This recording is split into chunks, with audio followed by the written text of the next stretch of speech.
Hello friends, welcome to our YouTube channel study hour life.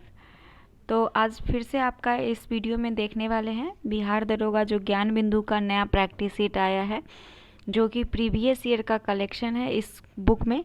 और previous year के साथ साथ आपको इम्पोर्टेंट्स नोट्स भी दिए गए हैं, साथ में आपको सभी प्रश्न का बहुत अच्छे से एक्सप्लेनेशन भी दिया हुआ है। तो आज आप इसका देखने वाले हैं सेट नंबर 3 को। 2 तक आपका कल हो चुका था। इससे पहले हम आपको इसके बारे में कुछ बता दें कि टोटल इसमें आपको जो है 18 प्रैक्टिस सेट दिया गया है। टोटल 18 प्रैक्टिस सेट है। और आपको हम नोट्स की बात जो किए थे स्टडी नोट्स का, वो टोटल 18 इसमें स्टडी नोट्स भी आपको दिया हुआ है, जिसका अलग से हम एक मास्टर वीडियो कंप्लीट करेंगे, उसको हम अलग से देखेंगे। अभी फ़िलहाल हम जितने भी प्रैक्टिस सेट है उसको कंप्लीट करने की कोशिश कर रहे हैं। तो चलिए शुरू करते हैं। जैसा कि आप यहाँ पे प्रीवियस ईयर का जो यहाँ पे कंटेंट्स दिया हुआ है इसे आप देख सकते हैं। आपका कल जो मतलब कि 11/3/2018 का जो फर्स्ट और सेकंड शिफ्ट का एग्ज़ाम हुआ था, उस दोनों को आपका कल परसों मतलब इसको कंप्लीट करवा दिया गया है। कल परसों वाले पिछले वीडियो में आप लोग जाके देख लेंगे। अगर जो लोग नहीं देखे होंगे, लिंक आपको इस वीडियो के डिस्क्रिप्शन में दिया हुआ है, वहाँ से जाके देख सकते हैं। ठीक है, आज आप देखने वाले हैं 15/4/2018 का जो बिहार एसआई का एग्ज़ाम हुआ था, उसी को आज हम देखने वाले हैं। तो चलिए स्टार्ट करते हैं। सबसे पहले प्रश्न को देखते हैं। और अगर आप लोगों को हमारा वीडियो पसंद आएगा तो लाइक कर दीजिएगा। चैनल पर नए हैं, चैनल सब्सक्राइब कर दीजिएगा, जो तो आप लोग बिल्कुल करते भी नहीं हैं। बट मेरा काम है कहना, मेरा फ़र्ज़ है कहना, इसलिए मैं आप लोगों को रिक्वेस्ट के साथ कह रही हूँ कि प्लीज़ अगर आप लोग चैनल को सब्सक्राइब कर देंगे तो बहुत अच्छा लगेगा मुझे। इसके बदले आप लोगों को कोई पेमेंट नहीं देना होता है, बस एक सब्सक्राइब करना पड़ता है, छोटा सा सब्सक्राइब करना पड़ता है, जिससे हमें बहुत बड़ा हौसला भी मिलता है। चलिए तो स्टार्ट करते हैं। सबसे पहले प्रश्न की ओर। पहला प्रश्न है आपका कि भारत पर आक्रमण करने वाला पहला मुसलमान था। तो भारत पर आक्रमण करने वाला पहला मुसलमान जो था वो था आपका Mohammad bin Qasim. Option number B. Bharat पर आक्रमण करने वाला पहला मुस्लिम शासक मोहम्मद बिन कसीम था। इसने 712 में सिंध पर विजय पाया था। और उस समय सिंध का शासक कौन था? दाहिर उस समय सिंध का शासक था। तो भारत पर आक्रमण करने वाला पहला मुस्लिम शासक मोहम्मद बिन कसीम था। 712 में सिंध पर विजय पाई थी और उस समय सिंध का शासक दाहिर था। ठीक है, अगला प्रश्न देखते हैं क्वेश्चन नंबर 2 को। महात्मा गांधी का जन्म हुआ था। तो महात्मा गांधी का जन्म 2 अक्टूबर 1869 को गुजरात के पोरबंदर नामक स्थान पर हुआ था। महात्मा गांधी का जन्म 2 अक्टूबर 1869 को। महात्मा गांधी के जो पिताजी थे उनका नाम करमचंद गांधी था और उनकी माता का नाम पुतलीबाई था। ठीक है, पुतलीबाई थी, सॉरी। उसके बाद गांधी जी जो है वो 9 जनवरी 1915 को दक्षिण अफ्रीका से भारत वापस आते हैं। और गांधी जी को जो है रविन्द्रनाथ टैगोर ने महात्मा गांधी को चंपारण सत्याग्रह के दौरान महात्मा की उपाधि प्रदान की थी। महात्मा की उपाधि किसने? रविन्द्रनाथ टैगोर ने चंपारण सत्याग्रह के समय। महात्मा गांधी के जो राजनीतिक गुरु थे वो गोपाल कृष्ण गोखले थे। और इनकी जो कुछ इम्पोर्टेंट पुस्तक है इसे देख लीजिए। एक था हिंद स्वराज, नवजीवन और यंग इंडिया। ये सभी पुस्तकें महात्मा गांधी की है। क्वेश्चन नंबर 3 देखेंगे दोस्तों। विख्यात सोमनाथ मंदिर को किसने नष्ट किया था? तो विख्यात सोमनाथ मंदिर को जो नष्ट करने वाला था शासक था वो मोहम्मद गजनवी था। मोहम्मद गजनवी का सबसे चर्चित आक्रमण 1025 ईस्वी में सोमनाथ मंदिर सौराष्ट्र पर हुआ था। सबसे चर्चित आक्रमण 1025 में। इस मंदिर की लूट में उसे 20 लाख का दिनार जो है वो संपत्ति हाथ लगा था। और मोहम्मद गजनी जो था वो भारत पर 17 बार आक्रमण किया था, जो कि ये प्रश्न आपसे पूछा जाता है। चलिए अगला प्रश्न देखते हैं क्वेश्चन नंबर 4 को। हर्षवर्धन के साम्राज्य के समय जो चीनी पर्यटक भारत आया था वह था। तो हर्षवर्धन के साम्राज्य के समय जो चीनी पर्यटक भारत आया था वो हेनसोंग था। हेनसोंग हर्षवर्धन के शासनकाल में भारत आया था और वह बिहार में नालंदा जिला स्थित नालंदा विश्वविद्यालय में पढ़ाई करने यानी कि अध्ययन करने भारत में बौद्ध ग्रंथों को एकत्र कर ले जाने के लिए आया था। कौन? हेनसोंग। और इसने भ्रमण वृत्तांत सीयू की रचना भी की है हर्षवर्धन कहते हैं हेनसोंग ने। सीयू की रचना किसने की है? हेनसोंग ने। और इसने हर्षकालीन समाज, धर्म तथा राजनीतिक एवं भारतीय संस्कार के बारे में वर्णन भी किया है। फाहियान भी आपसे पूछ लेता है, एग्जाम में पूछा भी गया था बिहार एसआई के एग्जाम में। तो इसमें जो फाहियान जो था ये चंद्रगुप्त द्वितीय के दरबार में आया था, चंद्रगुप्त द्वितीय के दरबार में आया था फाहियान। और इत्सिंग जो है यह 7वीं शताब्दी में भारत आया था, नालंदा विक्रमशिला विश्वविद्यालय का वर्णन भी किया था। अगला प्रश्न है, दिल्ली चलो का नारा दिया था। तो दिल्ली चलो का नारा जो दिया था वो दिया था एस.सी. बोस ने। दिल्ली चलो का नारा एस.सी. बोस मतलब सुभाष चंद्र बोस ने दिए थे, सुभाष चंद्र बोस।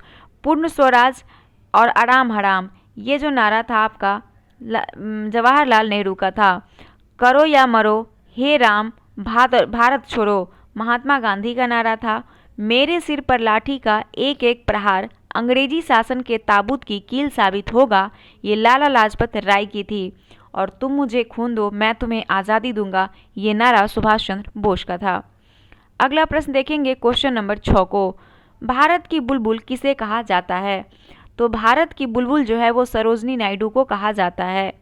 भारत की प्रथम महिला राज्यपाल सरोजनी नायडू थी, जो उत्तर प्रदेश से थी।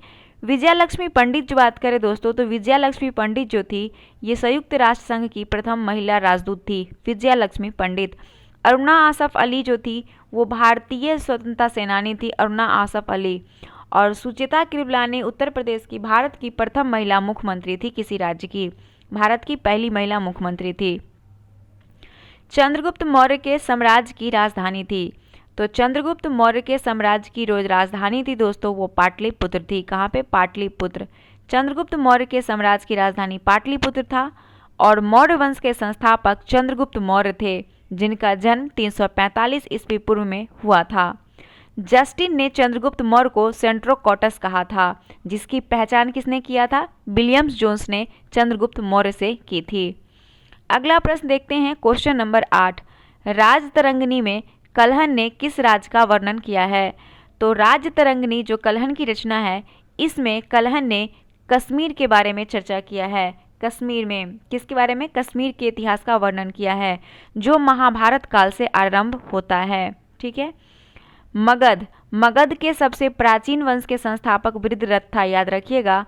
और कलिंग की बात करें तो कलिंग पूर्व भारत में गंगा से गोदावरी तक विस्तृत एक शक्तिशाली साम्राज्य था, कलिंग। कोसल प्राचीन भारत के 16 महाजनपदों में से एक था, जिसकी राजधानी अयोध्या और द्वितीय राजधानी श्रावस्ती थी। क्वेश्चन नंबर 19 देखेंगे, मुगल वंश की स्थापना भारत में हुई। तो मुगल वंश की स्थापना भारत में कब हुई थी? तो 1526 में। मुगल वंश के संस्थापक बाबर था और इसकी स्थापना 1526 में हुई थी बाबर के द्वारा। पानीपत का युद्ध याद आया। पानीपत का प्रथम युद्ध जो है दोस्तों वो 21 अप्रैल 1526 को बाबर और इब्राहिम लोदी के मध्य होता है, जिसमें बाबर की जीत होती है। अगला प्रश्न देखेंगे क्वेश्चन नंबर 10, सिखों के गुरुओं में गुरु गोविंद सिंह थे। तो सिखों के गुरुओं में गुरु गोविंद सिंह जो थे वो सिख के 10वें गुरु थे, क्योंकि सिख के जो पहले गुरु हुए वो गुरु नानक हुए, जो कि 1469 से लेकर 1539 तक सिख धर्म के प्रवर्तक थे। दूसरे गुरु अंगद हुए, जिन्हें गुरु लिपि का जनक कहा गया है। तीसरा आपका गुरु अमरदास हुए, जिन्होंने गुरु प्रसार हेतु 22 गद्दी का निर्माण किया। चौथा आपका गुरु रामदास थे। पांचवा अर्जुन देव। छठा गुरु हर गोविंद सिंह। सातवां गुरु हर राय। आठवां थे गुरु हर किशन और 9वां थे गुरु तेंग बहादुर और 10वां आपके गुरु गोविंद सिंह थे। चलिए 11 नंबर प्रश्न देखते हैं, कनिष्क राजा थे। तो कनिष्क जो राजा थे वो किस वंश के थे? तो कुषाण वंश के थे।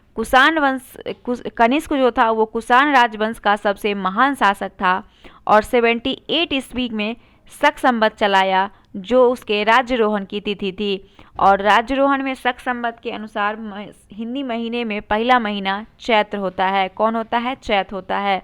और फागुन महीना जो होता है वो समाप्त होता है। सूफी संत ख्वाजा मुइनुद्दीन चिश्ती का उर्स यहाँ पर मनाया जाता है। तो दोस्तों सूफी संत ख्वाजा मुइनुद्दीन चिश्ती की अगर हम बात करें तो इसका करेक्ट आंसर आपका अजमेर शरीफ हो जाएगा। सूफी संत ख्वाजा मुइनुद्दीन चिश्ती का उर्स जो है वो अजमेर शरीफ में है। कहाँ पे? अजमेर शरीफ में। जो राजस्थान में है। कहाँ पे? राजस्थान में है। अजमेर हिंदू एवं मुसलमानों का तीर्थ स्थान है। चिश्ती सिलसिला के संस्थापक अबू अहमद अब्दावली चिश्ती थे, लेकिन भारत में इसका प्रचार प्रसार ख्वाजा मोइनुद्दीन चिश्ती ने किया था, जिसका मुख्य केंद्र अजमेर था। ठीक है, अगला प्रश्न देखते हैं 13 नंबर। अशोक महान पुत्र थे। अशोक महान जो थे वो किसके पुत्र थे? तो अशोक महान बिंदुसार के पुत्र थे। अशोक महान बिंदुसार के पुत्र थे। अशोक की माता का नाम शुभद्रांगी था, जो कि दिव्यवादन के अनुसार ऐसा बताया गया है। अशोक 269 ईस्वी पूर्व में मगध की राजगद्दी पर बैठा था, और राजगद्दी पर बैठने के समय अशोक जो था वो अवंती दैट मीन्स उज्जैन जो मध्य प्रदेश में है का राज्यपाल था। ठीक है, अगला प्रश्न देखते हैं क्वेश्चन नंबर 14। गर्म पानी के स्रोत कहाँ है? तो गर्म पानी के स्रोत राजगिरी दैट मीन्स मगध की जो राजधानी है उसमें स्थित है। राजगीर में ब्रह्मकुंड बिहार का सर्वाधिक उष्ण जलकुंड है, जिसका जल का तापमान 87 डिग्री है। तो याद रखिएगा गर्म पानी का स्रोत कहाँ पे है? तो इसका आंसर आपका ऑप्शन नंबर बी राजगिरी हो जाएगा। राजगीर नालंदा की अगर हम बात करें तो उष्ण जल कुंड एक सूर्य कुंड है, नानक कुंड है, गोमुख कुंड है, मखदूम कुंड है और सप्तधारा या फिर सतधरवा कुंड है। ठीक है, मुंगेर में, ये तो आप राजगीर में देखें, नालंदा में, मुंगेर में देखेंगे तो लक्ष्मण कुंड है। मुंगेर का सबसे गर्म जल कुंड है, जिसमें 62 डिग्री टेम्परेचर रहता है इसका पानी का, लक्ष्मण कुंड का। ये इम्पोर्टेंट है। 15 नंबर प्रश्न देखेंगे। सिंधु घाटी सभ्यता के लोग पूजा करते थे। तो सिंधु घाटी के सभ्यता के जो लोग थे वो पशुपति की पूजा किया करते थे। किसकी? पशुपति की। सिंधु घाटी सभ्यता के लोग धरती को उर्वरता की देवी मानकर उसकी पूजा किया करते थे। वृक्ष पूजा, शिव पूजा के साक्ष्य भी सिंधु सभ्यता से ही मिलता है, और सिंधु सभ्यता में मातृ देवी की उपासना सर्वाधिक प्रचलित है। अगला प्रश्न देखते हैं क्वेश्चन नंबर आपका 16। पुराने लिच्छवी राज की राजधानी थी। तो पुराने लिच्छवी राज की जो राजधानी थी वो कहाँ थी? वैशाली थी। पुराने लिच्छवी राज की राजधानी वैशाली थी। पाटलिपुत्र जो था दोस्तों, उदयन अपने पिता अजातशत्रु की हत्या कर शासक बना था पाटलिपुत्र का, और इसने गंगा तथा सोन नदी के संगम पर पाटलिपुत्र नगर को बसाया। फिर अपनी राजधानी राजगिरी से पाटलिपुत्र स्थानांतरित किया। अगला प्रश्न है 17 नंबर। भारत के सर्वोदय नेता लोकमान्य जयप्रकाश नारायण का जीवन काल है। तो भारत के सर्वोदय नेता लोकमान्य जयप्रकाश नारायण का जो जीवन काल है वो 1902 से लेकर 1979 ईस्वी तक, 1902 से 1979 ईस्वी तक है। लोकनायक जयप्रकाश नारायण का जन्म जो है वो सारण जिले के सिताब दियारा नामक स्थान पर 11 अक्टूबर 1902 को हुआ था। अच्छा, सिताब दियारा से संबंधित एक करंट अफेयर है, आप लोग कमेंट करके भी बताएंगे कि यहाँ पे क्या हुआ है। ठीक है, अगला प्रश्न देखते हैं। अच्छा, ये देख लीजिएगा कि लोकनायक जयप्रकाश नारायण को 1999 में मरणोपरांत भारत रत्न से भी सम्मानित किया गया था, और इन्हें 1965 में मैक्सेस पुरस्कार भी प्रदान किया गया था। ये दोनों आपके लिए इम्पोर्टेंट है। 18 नंबर प्रश्न है कि पानीपत की तीसरी लड़ाई हुई थी। तो पानीपत की तीसरी लड़ाई हुई थी 1761 में, ऑप्शन नंबर बी 1761 में पानीपत की तीसरी लड़ाई हुई थी। पानीपत की पहली लड़ाई 21 अप्रैल 1526 को बाबर और इब्राहिम लोदी के बीच हुआ था। दूसरा युद्ध 5 नवंबर 1556 को अकबर और हेमू के बीच हुआ था, जिसमें हेमू हार गया था। और तीसरा बालाजी बाजीराव के समय में ही पानीपत का तीसरा युद्ध 14 जनवरी 1761 को हुआ था, जिसमें मराठों की हार हो गई थी। अगला प्रश्न देखते हैं क्वेश्चन नंबर 19। पृथ्वी अपनी धुरी पर घूमती है। तो पृथ्वी अपनी धुरी पर जो है वो घूमती है 23 घंटा 56 minute 4 second, option number B. यही जो है 4 साल बाद लीप ईयर जो आता है, इसी में एक दिन आपका जो है वो बढ़ जाता है, 29 दिन, है ना, क्योंकि पूरा 24 आवर्स नहीं होता है। तो पृथ्वी अपनी धुरी पर 23 घंटा 56 मिनट 4 सेकेंड एक चक्कर लगाती है। और पृथ्वी की जो गति होती है वो 2 प्रकार से होती है, एक घूर्णन होता है, दूसरा परिक्रमण होता है। घूर्णन की अगर हम बात करें तो घूर्णन गति के कारण जो है वो रात और दिन की घटना होती है, जिसको दैनिक गति कहते हैं। और परिक्रमण यानी वार्षिक गति जो होता है, इसके कारण आपका क्या होता है, इसके कारण ऋतु परिवर्तन होता है, ऋतु परिवर्तन। अगला प्रश्न है 20 नंबर, ग्रह जो सूर्य की परिक्रमा करने में 88 दिन लगाता है वह है। तो इस प्रश्न का आंसर ऑप्शन नंबर बी हो जाएगा, बुध। बुध सूर्य की परिक्रमा करने में 88 दिन लगाता है, बुध। शुक्र जो है यह पृथ्वी का निकटतम और सबसे चमकीला और सबसे गर्म ग्रह है, कौन, शुक्र। इसे सांझ का तारा या फिर भोर का तारा भी कहा जाता है, क्योंकि यह शाम में पश्चिम दिशा में और सुबह में पूर्व दिशा के आकाश में दिखाई देता है। इसे पृथ्वी का भग्नी ग्रह भी कहते हैं। मंगल ग्रह को हम लोग लाल ग्रह के नाम से भी जानते हैं। इसका रंग लाल आयरन ऑक्साइड के कारण होता है और यह अपनी धुरी पर 24 घंटे में एक बार पूरा चक्कर लगाता है। इसके 2 उपग्रह हैं, एक फोबोस और एक डिमोस। अगला प्रश्न देखते हैं 21 नंबर, जो राज्य नहर सिंचाई पर सर्वाधिक आश्रित है वो है। तो दोस्तों वह राज्य नहर सिंचाई पर सर्वाधिक आश्रित है वह है आपका उत्तर प्रदेश। नहरों द्वारा देश के कुल सिंचित क्षेत्र का सर्वाधिक विस्तार उत्तर प्रदेश में है।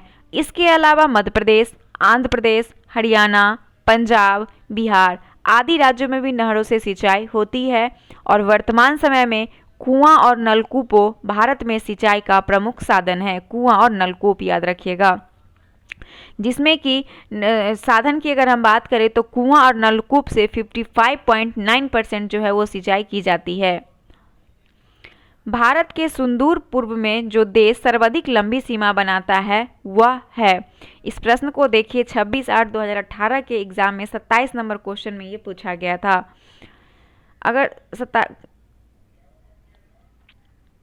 अगला देखेंगे, इस क्वेश्चन को देखिएगा तो भारत के सुदूर पूर्व में जो देश सर्वाधिक लंबी सीमा बनाता है वह कौन सा देश है, तो वो म्यांमार है। भारत के सुदूर पूर्व जो देश सर्वाधिक लंबी सीमा बनाता है वो म्यांमार है, जो कि 1643 किलोमीटर है। इस प्रश्न का आंसर आपका हो गया ऑप्शन नंबर बी। उस शहर का देशांतर क्या है जहां का स्थान समय 6 बजे से शाम और जबकि ग्रीनविच समय से 4 बजे शाम है। तो इस प्रश्न का आंसर 30 डिग्री पूर्व हो जाएगा। क्यों, देखिए किसी स्थान का कोणीय दूरी जो प्रधान या उत्तर के पूर्व या पश्चिम में होती है उसको क्या कहते हैं, देशांतर कहते हैं। और 0 डिग्री देशांतर लंदन के ग्रीनविच से होकर गुजरती है, लंदन के ग्रीनविच से होकर गुजरती है। और पृथ्वी 24 घंटे में 360 डिग्री घूम जाती है। 360 डिग्री मतलब कहने का मतलब कि एक सर्कल का चक्कर लगाती है और इसीलिए 1 डिग्री देशांतर की जो दूरी होती है वो 4 मिनट का समय लगाता है। 1 डिग्री में 4 मिनट का समय। और यदि ग्रीनविच 4 बजे है तो वह स्थान 6 बजे इसका देशांतर ज्ञात करने के लिए समय के अंतर को 4 से भाग देना पड़ेगा, जो कि यहाँ पे दिया हुआ है 120 मिनट को 4 से 30 डिग्री देशांतर आ जाएगा। चूँकि समय आगे है और यह 30 डिग्री पूर्वी देशांतर हो जाएगा। अगला प्रश्न है आपका, इनमें से कौन इस्पात प्लांट से युक्त नहीं है। तो इस्पात प्लांट से युक्त नहीं है वो है आपका Sindri, option number D. Jharkhand राज्य में स्थित है सिंदरी, उर्वरक के कारखानों के लिए विख्यात है और द्वितीय पंचवर्षीय योजना जो 1956 से लेकर 1961 का कार्यकाल था, इस दौरान राउरकेला, भिलाई, दुर्गापुर में लौह इस्पात संयंत्र स्थापित किए गए थे। अगला प्रश्न है 25 नंबर, गारो जनजाति है।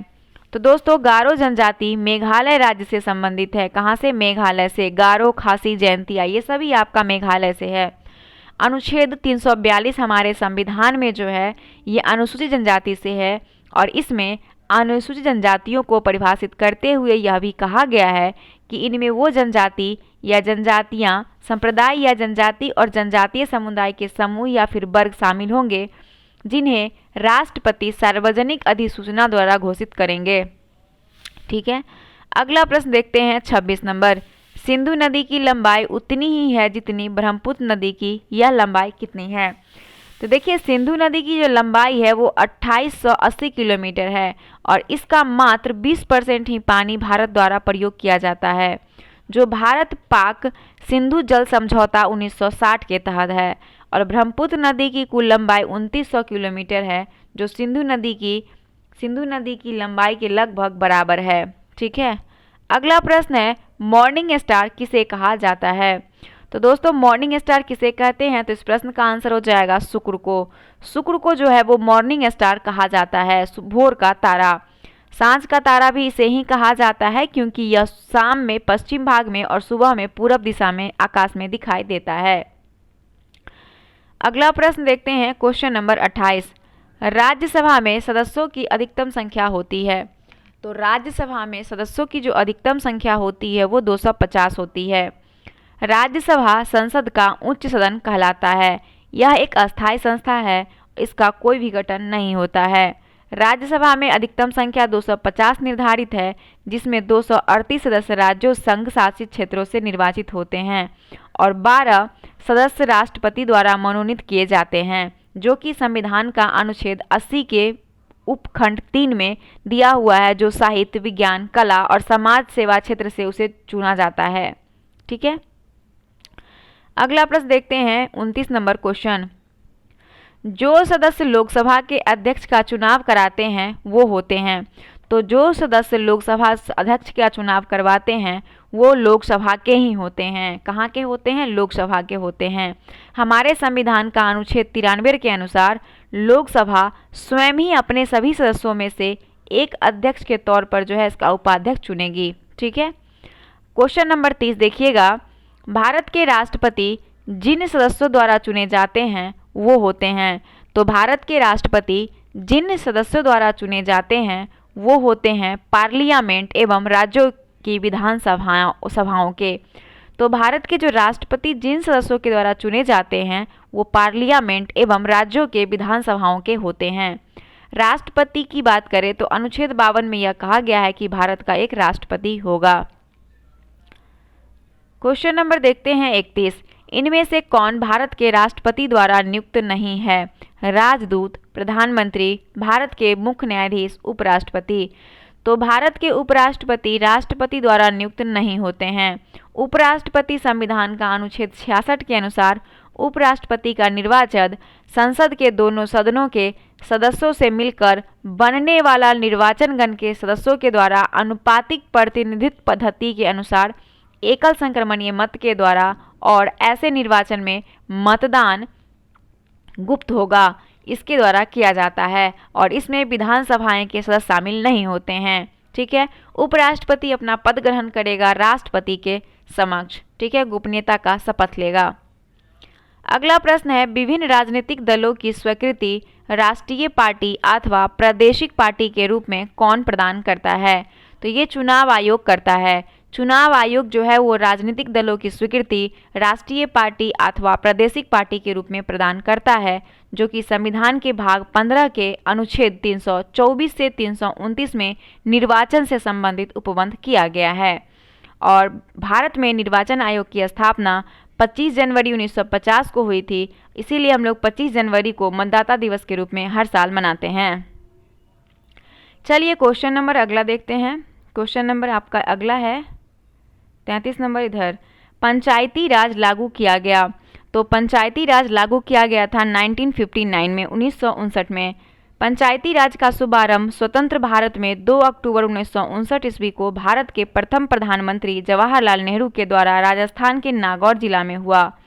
दूसरा राज आंध्र प्रदेश में 11 अक्टूबर 1959 को लागू हुआ और संविधान का अनुच्छेद 40 में यह निर्दिष्ट है कि राज्य के पंचायतों के संगठन के लिए कदम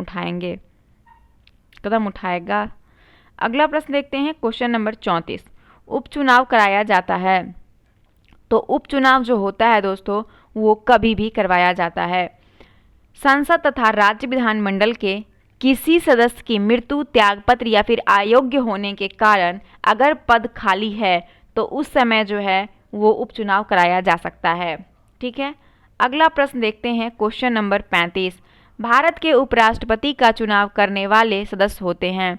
तो भारत के उपराष्ट्रपति चुनाव करने वाले जो सदस्य होते हैं वो पार्लियामेंट के होते हैं।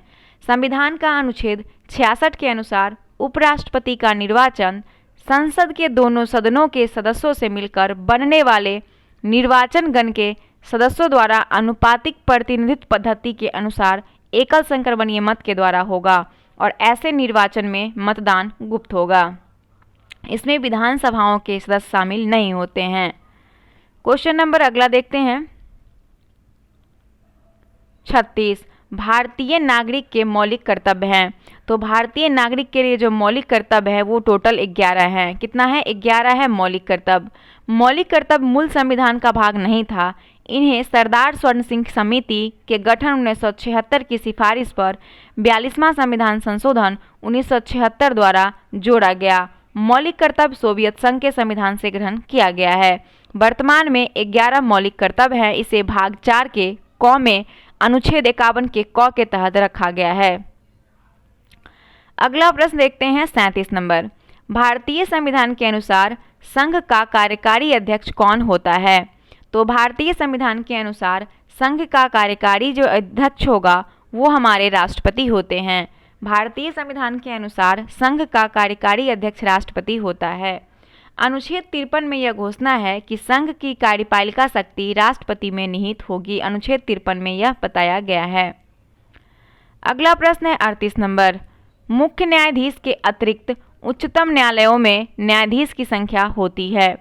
तो देखिए इस प्रश्न का आंसर हो जाएगा ऑप्शन नंबर 30, क्योंकि जो प्रश्न पूछने का समय उस समय उच्चतम न्यायालय के न्यायाधीश की संख्या 30 थी, इसीलिए। संविधान का भाग 5 अनुच्छेद 124 से 147 तक उच्चतम न्यायालय के उपबंधों का उल्लेख है। 124 से 147 भाग 5 में उच्चतम न्यायालय का जो गठन हुआ था, उद्घाटन 28 जनवरी 1950 को 28 जनवरी 1950 को। इसके अलावे याद रखिएगा कि इसमें से जो इम्पोर्टेंट है मैं आपको बताती हूँ, ठीक है। उच्चतम न्यायालय के प्रत्येक न्यायाधीश राष्ट्रपति द्वारा नियुक्त किए जाते हैं। 2009 ईस्वी में केंद्र सरकार ने उच्चतम न्यायालय के कुल न्यायाधीशों की संख्या 26 से बढ़ाकर 31 कर दी थी, ठीक है। कितना? 31 कर दी थी। और सर्वोच्च न्यायालय में न्यायाधीशों की संख्या संशोधन विधेयक 2019 द्वारा सर्वोच्च न्यायालय में 1 मुख्य न्यायाधीश तथा 33 अन्य न्यायाधीश हैं, ये भी ध्यान रखिएगा। 39 नंबर प्रश्न देखिएगा कि भारत के प्रथम गवर्नर जनरल थे। तो भारत के प्रथम गवर्नर जनरल ऑप्शन के अकॉर्डिंग लॉर्ड विलियम बेंटिंक थे। लॉर्ड विलियम बेंटिंक ही थे, ऑप्शन के अकॉर्डिंग नहीं, सिलेबस के अकॉर्डिंग भी वही थे, ठीक है, समय के अकॉर्डिंग भी वही थे। भारत के प्रथम governor general Lord William Bentinck थे। लॉर्ड विलियम बेंटिंक 1828 से 1835 ईस्वी तक 1833 के चार्टर एक्ट के द्वारा बंगाल के गवर्नर जनरल को भारत का गवर्नर जनरल बना दिया गया था, और governor general Lord William Bentinck था, जो कि भारत का पहला था। अगला प्रश्न देखते हैं, क्वेश्चन नंबर आपका 40। उच्चतम न्यायालय के न्यायाधीश के अवकाश ग्रहण की उम्र है। तो उच्चतम न्यायालय के जो न्यायाधीश होंगे उनको अवकाश ग्रहण करने के लिए जो एज सीमा होगा वो 65 वर्ष होगा। कितना? 65 वर्ष। उच्चतम न्यायालय के न्यायाधीश 65 वर्ष की आयु तक अपने पद पर बने रह सकते हैं, और उसकी नियुक्ति के लिए कोई न्यूनतम आयु तय नहीं की गई है, जो कितने उम्र तक उसे चुना जाएगा। क्वेश्चन नंबर 41 देखिएगा कि भारत में राष्ट्रीय आय लेखा किसके द्वारा प्रकाशित किए जाते हैं। तो भारत में राष्ट्रीय आय लेखा जो है ये प्रकाशित किया जाता है केंद्रीय सांख्यिकी संगठन CSO के द्वारा। CSO केंद्रीय सांख्यिकी संगठन के द्वारा। योजना आयोग की बात करें दोस्तों तो 1946 में केसी नियोगी समिति की स्तुति पर इसका गठन किया गया था 15 मार्च 1950 को। अगला प्रश्न देखते हैं 42 नंबर। भारत में कुल सिल्क वस्त्रों का लगभग 50% उत्पादन करने वाला राज्य कौन है। तो वो है कर्नाटक। भारत के कुल सिल्क वस्त्रों का लगभग 50% उत्पादन करने वाला राज्य कर्नाटक है। कौन है? कर्नाटक। हर साल औसतन 8200 मैट्रिक टन रेशम का उत्पादन, जो भारत में कुल रेशम उत्पादन का लगभग 1/3 है। वहीं जम्मू कश्मीर केसर का सबसे बड़ा उत्पादक राज्य है। असम भारत में चाय के लिए उत्पादक के लिए जाना जाता है। पश्चिम बंगाल भारत में जूट का सबसे बड़ा उत्पादक राज्य है। 43 नंबर प्रश्न देखेंगे, भारत सरकार सबसे ज़्यादा राजस्व एकत्रित करती है। तो भारत सरकार सबसे ज़्यादा राजस्व एकत्रित करती है, सबसे सर्वाधिक निव्वल राजस्व की प्राप्ति सीमा शुल्कों से होती है, और सीमा शुल्क से प्राप्त राजस्व का बंटवारा राज्यों को नहीं करना होता है। तो इसमें ऐसा कोई आंसर आपको दिख रहा है? केंद्र को सर्वाधिक निव्वल राजस्व की प्राप्ति सीमा शुल्कों से होती है, जो कि आपका नहीं दिया हुआ है। और कर की अगर हम बात करें तो कर व्यक्ति द्वारा सरकार को दिया जाने वाला जो अनिवार्य अंशदान है, जिसे सरकार सभी के समान हितों के लिए व्यय करती है। एक प्रत्यक्ष कर होता है, एक अप्रत्यक्ष कर होता है, ठीक है। अगला प्रश्न देखते हैं क्वेश्चन नंबर 44। नाबार्ड क्या है? तो नाबार्ड जो है वो कृषि की सहायता के लिए विशिष्ट बैंक है नाबार्ड। ऑप्शन नंबर सी, कृषि सहायता के लिए एक विशिष्ट बैंक है नाबार्ड। भारत में सहकारी बैंकों का गठन 3 स्तर पर किया गया। सहकारी बैंकों का एक राज्य सहकारी बैंक, जो कि ये राज्य शीर्ष संस्था होती है, मतलब राज्य में सबसे ऊपर होता है। उसके बाद दूसरा केंद्रीय या जिला सहकारी बैंक, ये जिला स्तर पर होता है। और तीसरा प्राथमिक ऋण समितियां, ये ग्राम स्तर पर होती है और किसानों को अल्पकालीन मध्यकालीन ऋण प्राथमिक सहकारी समिति से प्राप्त होता है। अगला क्वेश्चन देखते हैं, बेरी बेरी खुराक में किसकी कमी के वजह से होता है? तो बेरी बेरी खुराक में किसकी कमी के वजह से होता है? तो vitamin B1। Option number B, vitamin B1 की कमी से बेरी बेरी रोग होता है, जिसका नाम क्या है? रासायनिक नाम थायमीन है। कमी से होने वाला बेरी बेरी रोग है और इसका जो स्रोत है वो मूंगफली है, तिल, सूखा मिर्च, बिना धुली दाल, यकृत, अंडा और सब्जियां, ये सभी जो है इसके स्रोत हैं। और रासायनिक नाम अगर हम विटामिन ए की बात करें तो रेटिनॉल होता है। विटामिन सी का रासायनिक नाम एस्कॉर्बिक एसिड होता है। 46 देखिएगा कि जब कोई वस्तु पानी में डुबोई जाती है तो उसके भार में कमी डैश के बराबर होता है। तो इस प्रश्न का आंसर हो जाएगा ऑप्शन नंबर डी, उसके द्वारा हटाए द्रव के भार के बराबर। जब कोई वस्तु पानी में डुबाई जाती है तो इसके भार में कमी उसके द्वारा हटाए गए द्रव के भार के बराबर होता है। आर्किमिडीज का सिद्धांत आपने पढ़ा होगा। इन्होंने दिया है कि जब किसी ठोस वस्तु को किसी द्रव में पूर्ण या आंशिक रूप से डुबाया जाता है तो वह ऊपर की दिशा में एक बल का अनुभव करती है, जो वस्तु द्वारा हटाए गए द्रव के भार के बराबर होता है। ठीक है, तो ऑप्शन नंबर आपका जो करेक्ट हो गया वो डी करेक्ट हो गया। अगला प्रश्न देखते हैं क्वेश्चन नंबर 47। कौन सा उद्भिद दूसरे वृक्षों की टहनियों पर वृद्धि करता है? तो इस प्रश्न का आंसर आर्किड हो जाएगा। आर्किड उद्भिद दूसरे वृक्षों की टहनियों पर वृद्धि करता है। आर्किडिड जो होता है ऐसी आवृतबीजी पौधा होता है जो दूसरे पौधे पर उग जाते हैं, परंतु ये इनमें से भोजन नहीं लेते हैं और इन्हें ऊपरीरोही या फिर एपीफाइटस कहा जाता है। एपीफाइटस। आर्किड को उसके जीवन के प्रक्रम के आधार पर 3 भाग में वर्गीकृत किया गया है। एक एपीफाइटिक, दूसरा स्थलीय, तीसरा माइक्रो हेट्रोट्रॉफिक। ठीक है, अगला देखिएगा 48 नंबर। उस खगोल भौतिक शास्त्री का नाम बताइए जो एक क्षय तंत्रिका रोग से पीड़ित है और केवल कंप्यूटर के माध्यम से ही अपनी बात कह पाता है। तो इस प्रश्न का आंसर ऑप्शन नंबर सी हो जाएगा, स्टीफन हॉकिंस। स्टीफन हॉकिंस एक ऐसे भौतिक शास्त्री थे जो क्षय तंत्रिका रोग यानी मोटर न्यूट्रॉन डिसीज MND जिसको बोलते हैं, से एक बीमारी होती है जिससे पीड़ित हैं और केवल कंप्यूटर के माध्यम से ही वो अपनी बात कह पाते हैं। खाने का सोडा है, तो देखिए खाने का सोडा का फार्मूला होता है NaHCO3, यानी इसको बोलते हैं sodium bicarbonate. Option number D. इसका व्यापारिक नाम बेकिंग सोडा होता है, जो हम लोग मार्केट में जाते हैं लेने बेकिंग सोडा बोलते हैं। और NaCl सोडियम क्लोराइड जो साधारण नमक है उसका रासायनिक फार्मूला है। वेल्डिंग के लिए किस मिश्रण का उपयोग किया जाता है? तो वेल्डिंग के लिए आयरन ऑक्साइड और एल्युमिनियम का उपयोग करते हैं। वेल्डिंग के लिए आयरन ऑक्साइड और एल्युमिनियम के मिश्रण का उपयोग किया जाता है। कैल्शियम सल्फेट या फिर प्लास्टर ऑफ पेरिस जिसको बोलते हैं हेमीहाइड्रेट, इसका व्यापारिक नाम जिप्सम होता है। इसका फार्मूला आपसे कई बार एग्जाम में पूछता है, याद रखिएगा CaSO4 × 2H2O है। प्लास्टर ऑफ पेरिस है, देखिए अभी पूछ दिया ना, तो इस प्रश्न का आंसर ऑप्शन नंबर बी हो जाएगा। CaSO4 ½ H2O है क्या? प्लास्टर ऑफ पेरिस का फार्मूला।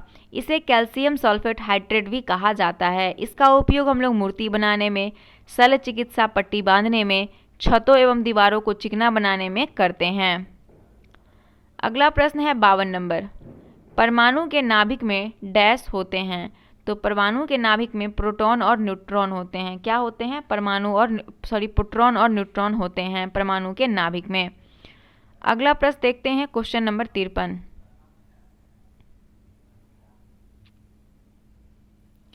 आँख के किस भाग पर वस्तु का प्रतिबिंब बनता है? तो आँख के रेटिना भाग पर वस्तु का प्रतिबिंब बनता है। Option number C. रक्त पटल के नीचे आँख के सबसे भीतर एक पारदर्शी झिल्ली होती है जिसे रेटिना या हिंदी में दृष्टि पटल कहते हैं। ये प्रकाश सिराओं के एक फिल्म होती है और ये सिराएं वस्तु की प्रतिबिंबों के रूप में रंग और आकार का ज्ञान मस्तिष्क तक पहुंचाती है। रेटिना जो होता है वो वस्तु का प्रतिबिंब उल्टा एवं वास्तविक बनाता है। ठीक है, अगला प्रश्न देखते हैं। Question number 54। सोडियम क्लोराइड में उपस्थित कौन सी अशुद्धता नमी सोखती है?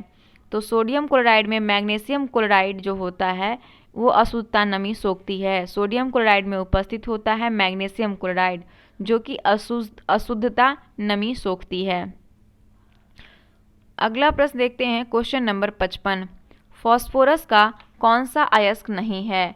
तो फास्फोरस का जो ग्रेनाइट होगा ये अयस्क नहीं है। ग्रेनाइट फास्फोरस की सबसे अधिक मात्रा एपेटाइट में पाई जाती है और इसके जो सदस्य होते हैं वो फ्लू और एपिटाइट होते हैं, क्लोरो एपिटाइट होते हैं और फॉस्फोराइट होते हैं। फास्फोरस को हड्डी की राख या फॉस्फोराइट से प्राप्त किया जा सकता है। फास्फोरस का जो अप्रूव बात करें तो लाल फास्फोरस होता है जिसका हम लोग उपयोग माचिस की तीली में करते हैं, श्वेत फास्फोरस का चूहा मारने में और कार्बनिक फास्फोरस का पीरकनाशी में करते हैं। अगला क्वेश्चन देखते हैं। 76 देखेंगे कि 72 किलोमीटर पर आवर के वेग का अर्थ है। तो 72 किलोमीटर वेग पर आवर का अर्थ क्या हो जाएगा? तो 72 को क्या कीजिएगा, किलोमीटर पर आवर है तो इसको 5/18 से डिवाइड करके 20 मीटर पर सेकेंड निकल जाएगा आंसर आपका 20 मीटर पर सेकेंड। ठीक है, अगला प्रश्न है कौन सी भौतिक मात्रा जड़त्व का मापन है? तो कौन सी भौतिक मात्रा जड़त्व का मापन है? तो वो हो जाएगा द्रव्यमान। किसी वस्तु के जड़त्व को उसके द्रव्यमान के द्वारा मापा जाता है और जड़त्व आघूर्णन का एसआई मात्रक किलोग्राम पर मीटर स्क्वायर होता है। आई बराबर होता है mr स्क्वायर और द्रव्यमान का एसआई मात्रक किलोग्राम होता है और आयतन का घन मीटर। गतिज ऊर्जा का समीकरण कौन सा है? तो गतिज ऊर्जा जिसको हम लोग काइनेटिक एनर्जी बोलते हैं, फॉर्मूला होता है 1/2 mv स्क्वायर और काइनेटिक एनर्जी जो होता है उसे जब किसी वस्तु में उसकी गति के कारण कार्य करने की जो क्षमता आ जाती है उसे उस वस्तु की गतिज ऊर्जा कहते हैं। तो ऑप्शन नंबर आपका कौन सा करेक्ट हो गया? Option number A, kinetic energy बराबर 1/2 mv स्क्वायर। क्वेश्चन नंबर देखते हैं नेक्स्ट 59। कौन सा अंग पाचित भोजन में विषैले पदार्थ का अवशोषण करता है? तो हमारा लीवर जो है वो पाचित भोजन में विषैले पदार्थ का अवशोषण करता है और हानिकारक बैक्टीरिया द्वारा उत्पन्न हानिकारक विषाक्तता पदार्थ अविषाक्तता पदार्थ में परिवर्तित कर दिए जाते हैं। और अमाशय जो होता है हमारा ऑक्सीसेंटिक कोशिकाओं से हाइड्रोक्लोरिक अम्ल निकालता है जो भोजन के साथ आए हुए जीवाणुओं को क्या करता है, नष्ट कर देता है और एंजाइम की क्रिया को तीव्र कर देता है और हाइड्रोलिक अम्ल भोजन के माध्यम को अम्लीय बना देता है जिससे हमारे लार की टाइलिन की क्रिया समाप्त हो जाती है। और अमाशय में निकलने वाले जठर रस में एंजाइम होता है जिसे पेप्सिन एवं रेनिन कहते हैं। अगला देखते हैं 60 नंबर। मूल द्वारा वानस्पतिक प्रबंधन इसमें होता है। तो मूल, इस प्रश्न का आंसर आपका स्वीट पोटैटो हो जाएगा। मूल द्वारा वानस्पतिक प्रबंधन स्वीट पोटैटो या जिसको शकरकंद बोलते हैं उसमें होता है जिसका वैज्ञानिक नाम इपोमोएबा बतातास है। क्या है? बतातास है, बतातास।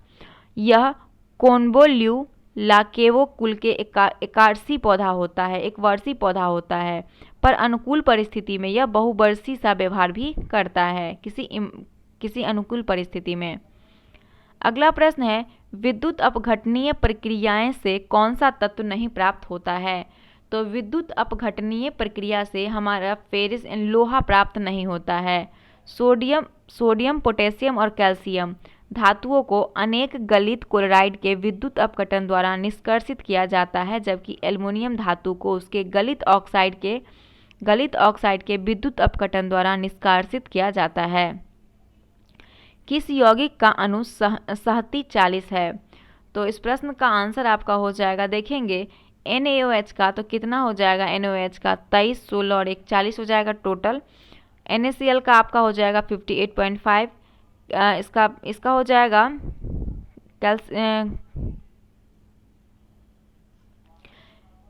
CO का हो जाएगा आपका 40 + 16 56 हो जाएगा, और C2H4 का हो जाएगा 28। तो आपसे पूछा गया है कि किस यौगिक का अणुसहती 40 होगा, तो इसमें से सबसे ज़्यादा कैल्शियम किसका हो जाएगा, तो इसका आंसर आपका हो जाएगा सोडियम हाइड्रोक्साइड का। किसका, सोडियम हाइड्रोक्साइड का, जिसको हम लोग बोलते हैं, एक मिनट, NaOH, सोडियम हाइड्रोक्साइड। ठीक है, सोडियम हाइड्रोक्साइड का हो जाएगा। ऑप्शन नंबर बी बिल्कुल करेक्ट आंसर है। देख सकते हैं NaOH का क्या रासायनिक नाम है, सोडियम हाइड्रोक्साइड। अगला देखते हैं, कितने अणु 1 मोल के बराबर होते हैं, तो 6.022 × 10⁻23 जो होता है वो 1 मोल के बराबर होता है। अगला प्रश्न देखते हैं, पेसमेकर संबंधित है, तो हृदय की गति से आपका पेसमेकर का संबंध हो जाएगा। हमारे हार्ट यानी हृदय आवरण के नामक थैली में सुरक्षित रहता है और इसका वजन 300 ग्राम होता है। यह शरीर का सबसे व्यस्त अंग हमारा हार्ट होता है। कौन, हार्ट होता है। और हृदय की मांसपेशियों को रक्त पहुंचाने वाली वाहिनियों को कोरोनरी धमनी कहते हैं, यानी कि आर्टरी कहते हैं। और इसी में किसी भी प्रकार की अगर रुकावट आ जाती है तो हम लोगों को फिर हार्ट अटैक आ जाता है। मनुष्य का जो नॉर्मल ब्लड प्रेशर होता है वो 120/80 mmHg होता है, इसे भी ध्यान रखिएगा। अगला प्रश्न देखते हैं, क्वेश्चन नंबर 65, सूर्य से आती हुई पराबैंगनी किरणों से कौन से हमें बचाते हैं, तो वो हमारा जो ओजोन परत होता है वो बचाता है। ऑप्शन नंबर बी, सूर्य से आती हुई पराबैंगनी किरणों से ओजोन परत बचाता है। O3 ओजोन को कहते हैं, रासायनिक नाम है इसका। बांध के जल में कौन सी ऊर्जा संग्रहित है, तो बांध के जल में जो ऊर्जा संग्रहित बांध के जल में कौन सी ऊर्जा संग्रहित है, तो वो हो जाएगा स्थितिज ऊर्जा। बांध के जल में स्थितिज ऊर्जा संग्रहित होती है। ठीक है, स्थितिज ऊर्जा। स्थितिज ऊर्जा को याद रखिएगा, जिसको इंग्लिश में पोटेंशियल एनर्जी बोलते हैं। इसे किसे कहते हैं, इसका फार्मूला होता है P पोटेंशियल एनर्जी बराबर mgh। जब किसी वस्तु में विशेष अवस्था या स्थिति के कारण कार्य करने की क्षमता आ जाती है तो उसे उस स्थिति का ऊर्जा कहते हैं। जैसे बांध बनाकर इकट्ठा किए गए पानी की ऊर्जा, घड़ी की चाबी में संचित ऊर्जा, ये सभी जो है आपका स्थितिज ऊर्जा का एग्जाम्पल है। पुष्प में द्विनिषेचन के पश्चात गुणसूत्र की संख्या डैश है, तो पुष्प में द्विनिषेचन के पश्चात जो गुणसूत्र की संख्या हो जाएगी वो त्रिगुणित हो जाएगी। Option number C. जीवित कोशिकाओं की प्रक्रियाएं का नियंत्रित करती है, तो जीवित कोशिकाओं की प्रक्रियाएं नियंत्रित करती है न्यूक्लियस। कौन, न्यूक्लियस करती है। ऑप्शन नंबर ए बिल्कुल करेक्ट आंसर है। अगला प्रश्न देखते हैं, क्वेश्चन नंबर 69, विभवांतर मापा जाता है, तो विभवांतर को वोल्ट मीटर द्वारा मापा जाता है। विभवांतर को वोल्ट मीटर द्वारा। आमीटर की बात करें तो आमीटर जो है इसका उपयोग विद्युत धारा मापने के लिए होता है। गैल्वेनोमीटर का जो है, गैल्वेनोमीटर एक यंत्र है, इसे छोटे विद्युत परिपथ में विद्युत धारा की दिशा और उसकी मात्रा ज्ञात करने के लिए किया जाता है। उसके अलावा अगर आप देखेंगे 70 नंबर क्वेश्चन को, कौन सा उपकरण विद्युत ऊर्जा को यांत्रिक ऊर्जा में बदलती है, तो विद्युत ऊर्जा को यांत्रिक ऊर्जा में विद्युत मोटर जो है ये बदलती है, विद्युत मोटर। किस जीव में कसाव पाया जाता है, तो यूग्लिना में कसाव यानी कि फ्लैजिला पाया जाता है। ऑप्शन नंबर इसका बी करेक्ट है। ये तालाबों में स्वच्छ जल में पाया जाता है, यूग्लिना। रसोई गैस मुख्यतः डैश होती है, तो दोस्तों इस प्रश्न का आंसर आपका हो जाएगा मीथेन। रसोई गैस में मुख्यतः मीथेन होती है। पेट्रोलियम कुआं से निकलने वाली प्राकृतिक गैस है जो कि 95% हाइड्रोकार्बन होता है, 80% मीथेन होता है। और घरों में प्रयुक्त होने वाली द्रवित पेट्रोलियम गैस जो LPG होता है, इसमें ब्यूटेन और प्रोपेन का मिश्रण होता है, जिसे उच्च दाब पर द्रवित कर सिलेंडर में भर लिया जाता है। ठीक है, और इसमें जो है LPG में सल्फर के यौगिक यानी मिथाइल मर्केप्टोन को मिला दिया जाता है, ताकि अगर इसमें रिसाव वगैरह हो तो गंध इसका फैले, गंध पता चले। रक्त का कौन सा घटक शरीर के अंगों को ऑक्सीजन पहुंचाता है, तो वो हो जाएगा हमारा RBC। शरीर के अंगों को ऑक्सीजन आरबीसी पहुंचाता है? RBC, red blood corpuscles. अगला क्वेश्चन देखते हैं। क्वेश्चन नंबर आपका है, एक मिनट,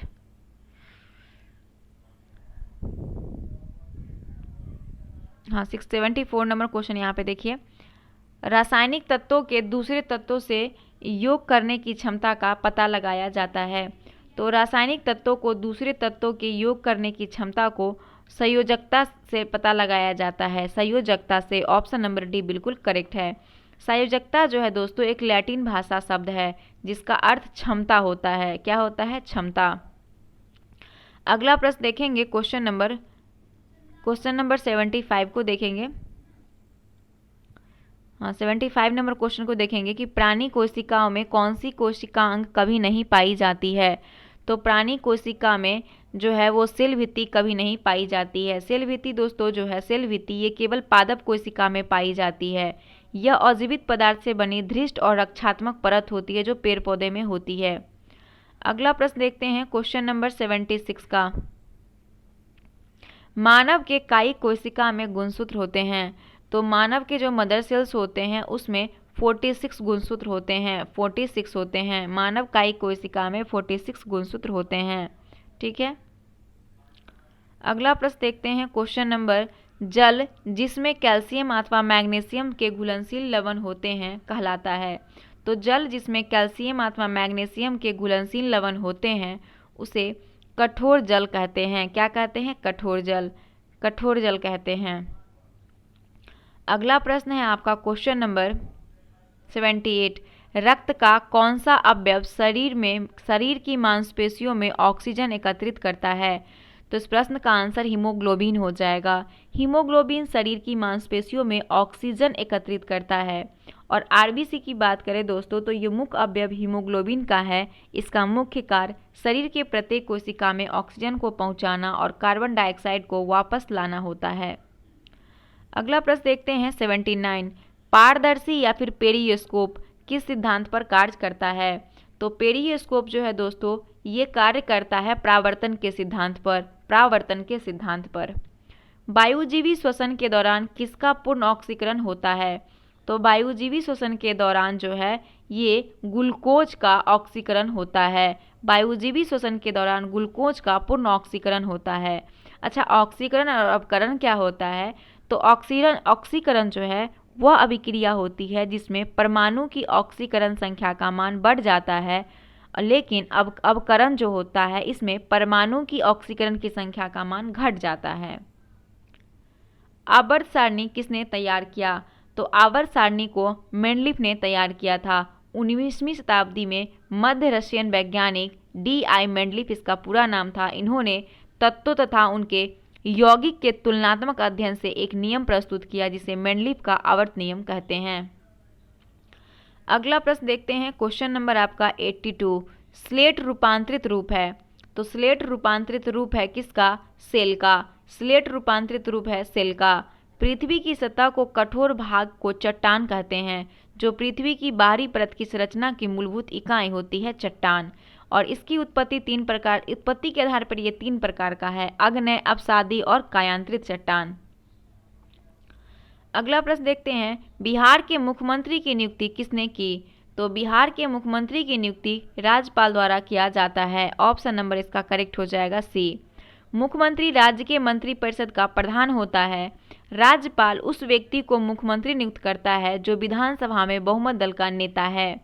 अनुच्छेद 167 के अंतर्गत राज्यपाल को राज्य शासन के संबंधित मंत्रिमंडल के निर्णयों से अवगत कराना मुख्यमंत्री का संवैधानिक कर्तव्य होता है।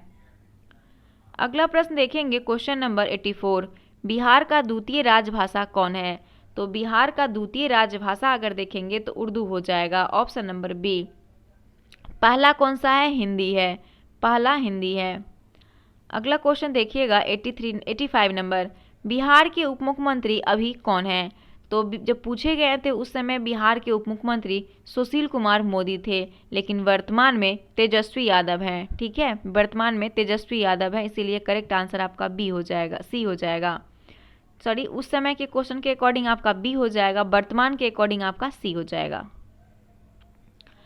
फरवरी 2017 में मनाए गए विश्व रेडियो दिवस का विषय क्या था? तो रेडियो दिवस की बात करें तो 2017 में विश्व रेडियो दिवस मनाया गया था। उसका विषय क्या था? इस प्रश्न का आंसर आप है रेडियो। क्या है? आप है रेडियो। और विश्व रेडियो दिवस 2022 का विषय है यानी थीम है रेडियो और विश्वास। क्या है? रेडियो और विश्वास है। 5 नवंबर को विश्व रेडियोग्राफी दिवस मनाते हैं और 13 फरवरी को विश्व रेडियो दिवस मनाते हैं। अगला प्रश्न देखते हैं कि किस वैश्विक कार कंपनी ने भारत में अपने वाहनों की बिक्री बंद करने की घोषणा 18 मई 2017 को की? तो इस प्रश्न का आंसर हो जाएगा जनरल मोटर्स। जनरल मोटर्स ने वैश्विक कार कंपनी ने भारत में अपने वाहनों की बिक्री की घोषणा 18 मई 2017 को किया था। केंद्र सरकार द्वारा 30 मई 2017 को कितने रुपए का नया नोट जारी करने की घोषणा की गई? तो इस प्रश्न का आंसर हो जाएगा ऑप्शन नंबर ए, 1 रुपये। केंद्र सरकार द्वारा 30 मई 2017 को 1 रुपये का नया नोट जारी करने की घोषणा की गई। अच्छा, एक चीज़ यहाँ पे हम इसको देख लेते हैं, बहुत इंपॉर्टेंट होता है भारतीय नोटों के रंग और उनके रंग पर छपे चित्र। देखिए 10 रुपये का जो नोट है, नया नोट, उस चॉकलेट ब्राउन कलर का है, इस पे कोणार्क का सूर्य मंदिर है। 20 रुपये का नोट का कलर हरित पीला है, इस पे एलोरा का गुफा है। 50 रुपये का नोट का कलर फ्लोरोसेंट ब्लू है, इस पे हम्पी का पत्थर से बना रथ है। 100 रुपये लेवेंडर कलर का है जो कि रानी का भाव है। 200 रुपये ब्राइट येलो सांची स्तूप। 500 रुपया स्टोन ग्रे है, लाल किला का चित्र है। और 2000 मैजेंडा कलर का है जिसपे मंगलयान का चित्र बना हुआ है। रामनाथ कोविंद राष्ट्रपति पद का प्रत्याशी बनाए जाने के समय किस राज्य के राज्यपाल पद पर थे? तो इस प्रश्न का आंसर हो जाएगा option number C, Bihar. Ramnath Kovind जब राष्ट्रपति पद का प्रत्याशी बने उस समय वो बिहार के राज्यपाल के पद पर थे। और भारत के राष्ट्रपति रामनाथ कोविंद 25 जुलाई 2017 से 25 जुलाई 2022 तक थे। रामनाथ कोविंद भारत के द्वितीय दलित राष्ट्रपति हैं, द्वितीय दलित राष्ट्रपति। पहले थे डॉक्टर BR अम्बेडकर। 90 नंबर प्रश्न है कि भारत है एक, तो भारत एक पंथ निरपेक्ष राष्ट्र है। कैसा पंथ निरपेक्ष राष्ट्र है? ऑप्शन नंबर इसका डी करेक्ट हो जाएगा, इनमें से कोई नहीं। पंथ निरपेक्ष राष्ट्र का अर्थ होता है सभी धर्म एक समान है। विश्व बैंक का दूसरा नाम है, तो विश्व बैंक का दूसरा नाम IBRD है। क्या है? IBRD विश्वव्यापी पुनर्निर्माण और विकास बैंक। इसका मुख्यालय वाशिंगटन DC में है। इसकी स्थापना 1944 में IMF के साथ ब्रिटेन वुड सम्मेलन के तहत हुआ था। और विश्व व्यापार संगठन विश्व व्यापार संगठन यानी WTO की स्थापना 1 जनवरी 1995 को हुई थी। इसका मुख्यालय जेनेवा में है। अगला क्वेश्चन देखेंगे 92। संयुक्त राष्ट्र संघ स्थापित हुआ, तो संयुक्त राष्ट्र संघ की स्थापना 24 अक्टूबर 1945 को हुई, 24 अक्टूबर 1945 को। और वर्तमान में संयुक्त राष्ट्र संघ सदस्य देशों की संख्या 193 है। नया देश दक्षिणी सूडान है, याद रखिएगा। विश्व का सबसे बड़ा दूरदर्शी कहाँ स्थित है? तो विश्व का सबसे बड़ा दूरदर्शी चीन में है। चीन द्वारा निर्मित दुनिया का सबसे बड़ी दूरबीन फास्ट है। इसका फुल फॉर्म है 500 मीटर एपार्चर स्फेरिकल रेडियो टेलीस्कोप। ये परियोजना अंतरिक्ष से रेडियो तरंगों को महसूस करने के लिए बनाई गई थी। न्यूजीलैंड का कौन सा पक्षी विलुप्त है? तो इस प्रश्न का आंसर हो जाएगा ऑप्शन नंबर सी, मोआ। न्यूजीलैंड का पक्षी मोआ जो है वो विलुप्त है। कीवी न्यूजीलैंड का राष्ट्रीय पक्षी है। यह न उड़ सकने वाला पक्षियों में सबसे छोटा पक्षी है और सिर्फ न्यूजीलैंड में पाया जाता है, क्योंकि यहाँ के अलावा और कहीं की जलवायु इसके अनुकूल नहीं है। कल भी इसको डिस्कस किए थे। 8 मार्च को मनाया जाता है, तो 8 मार्च को क्या मनाते हैं? तो 8 मार्च को अंतर्राष्ट्रीय महिला दिवस मनाया जाता है। 8 मार्च को महिला दिवस मनाते हैं, अंतर्राष्ट्रीय महिला दिवस। ऑप्शन नंबर डी बिल्कुल करेक्ट आंसर है। 5 को विश्व पर्यावरण दिवस, 14 नवंबर को बाल दिवस और 9 मई को सुरक्षित मातृत्व दिवस मनाया जाता है। 96 नंबर प्रश्न है TRP का अर्थ है, तो TRP मतलब television rating point. Option number इसका डी करेक्ट है। अगर किसी चैनल को TRP कम या ज़्यादा है तो इसका प्रभाव सीधे चैनल की कमाई पर पड़ता है। अगला प्रश्न है कि कौन सी विश्व निकाय 1920 ईस्वी में स्थापित हुई और 1946 में भंग हो गई? तो वो थी आपका लीग ऑफ नेशंस। 1946 में भंग हो गई, 1920 में स्थापित हुई थी। अगला प्रश्न है 98, समुदाय के स्वास्थ्य का पता चलता है? तो समुदाय के स्वास्थ्य का पता चलता है शिशु मृत्यु दर से। शिशु मृत्यु दर से। शिशु मृत्यु दर का मतलब है कि शिशु मृत्यु दर प्रति 1000 जीवित जन्म लेने वाले बच्चे की संख्या के अनुपात में 1 वर्ष से कम आयु वाले मृत शिशुओं की संख्या को दर्शाता है। अगला प्रश्न देखते हैं, क्वेश्चन नंबर आपका 99, मध्य प्रदेश के नेपानगर में है। तो मध्य प्रदेश के नेपानगर में न्यूज़ प्रिंट फैक्ट्री है। News print factory. Paschim Bengal की अगर देखिए कागज़ की अगर हम बात करें तो कागज़ के प्रमुख उत्पादक राज्य हैं पश्चिम बंगाल, बिहार, झारखंड, उत्तर प्रदेश। ठीक है, राज्य की अगर हम बात करें तो अलग अलग जगह राज्यों में भी अलग अलग जगहों पे होता है। अगला देखेंगे, एक लास्ट प्रश्न है आपका जो कि 100 नंबर है। त्रिपिटक धार्मिक ग्रंथ है। तो त्रिपिटक जो धार्मिक ग्रंथ है वो किसका? बौद्ध ग्रंथों का। त्रिपिटक बौद्ध का धार्मिक ग्रंथ है। ठीक है, हिंदू धर्म में रामायण और महाभारत है। ईसाई का धर्म ग्रंथ बाइबिल है। इस्लाम का कुरान है। सिख का गुरु ग्रंथ साहिब है। वही पारसी का जैन धवेस्ता है। यहूदी का तोराह है। जैन का कल्पसूत्र और भगवती सूत्र है। और इसी तरीके से बौद्ध का त्रिपिटक है। तो ये आपका जो प्रैक्टिस सेट है यहाँ पे समाप्त हो गया है और उम्मीद करते हैं कि आज का वीडियो आपको पसंद आया होगा। अगर पसंद आए तो लाइक कर दीजिएगा। चैनल पे नए हैं, चैनल सब्सक्राइब कर लीजिएगा। मिलते हैं नेक्स्ट वीडियो के साथ, तब तक के लिए धन्यवाद। जय हिंद, जय भारत।